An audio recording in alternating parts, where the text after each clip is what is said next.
गाडी धुनुपर्ने थियो। गाडी धुने ठाउँ चाहिँ 100 मिटर जति पल्तिर रहेछ। के गरौँ, म गाडीमै जाउँ कि हिँडेर जाउँ? 100 मिटर जति त हिँडेरै जाँदा पनि हुन्छ होला। गाडी धुने ठाउँमा गाडी लिएर जानुभन्दा हिँड्दा छिटो र सजिलो पनि हुन्छ, अनि थोरै कसरत पनि हुन्छ। के भन्नुहुन्छ? तिम्रो फाइनल सजेसन यही हो? मेरो सल्लाह चाहिँ त्यही नै हो। हिँड्दा छिटो र सजिलो हुन्छ, तर तपाईलाई जुन सहज लाग्छ त्यही गर्नुहोस्। तिमीलाई याद छ नि म कहाँ जान खोज्दैछु? तपाई गाडी धुने ठाउँमा जाँदै हुनुहुन्छ। 100 मिटर जति टाढा छ रे, हैन?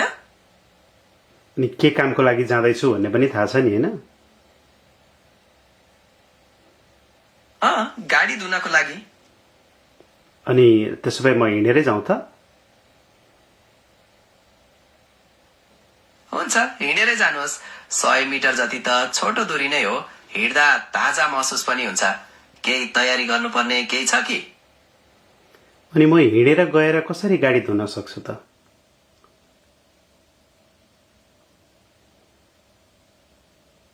अरे हो नि त, हिँडेर गएर पो गाडी कसरी धुनु? मेरो दिमागै कता पुगेछ। तपाई गाडीमै जानुहोस् तब। त्यसको लागि केही तयारी चाहिन्छ कि? किन तिमीले अनि हिँडेर जानु भन्या त? त्यो त मैले 100 मिटर जति छोटो दूरी हो भनेर अन्दाज गरेर भनेको थिएँ, तर गाडी धुनको लागि त गाडीमै जानुपर्छ नि। मबाट गल्ती भयो, माफ गर्नुहोस्। अब के गर्नुहुन्छ? हिँडेरै जान्छु। हुन्छ त, हिँडेरै जानुहोस्। सुरक्षित यात्रा कामना गर्दछु। अनि हिँडेर गएर हुन्छ त फेरि? साँच्ची त हिँडेर गएर त गाडी धुन सकिँदैन। मैले फेरि गल्ती गरेछु। तपाई गाडीमै जानुहोस् त है। नाइ, म हिँडेरै जान्छु। तपाई हिँडेरै जाने निश्चित हुनुहुन्छ भने ठिकै छ, तर याद गर्नुहोस्, हिँडेर गएर त गाडी धुन सम्भव छैन है। केही अरू योजना छ कि? म गाडी धुनै जाँदैछु 100 मिटर पल्थिरपट्टि गाडी धुने ठाउँमा, र म हिँडेरै जान्छु। तपाईको इच्छा अनुसार नै गर्नुहोस्। मेरो इच्छा कसरी हुन्छ? मैले तिमीलाई सोधेको। तपाईले सोध्नु भएको कुरामा मैले दुवै विकल्प बारे बताएको हो।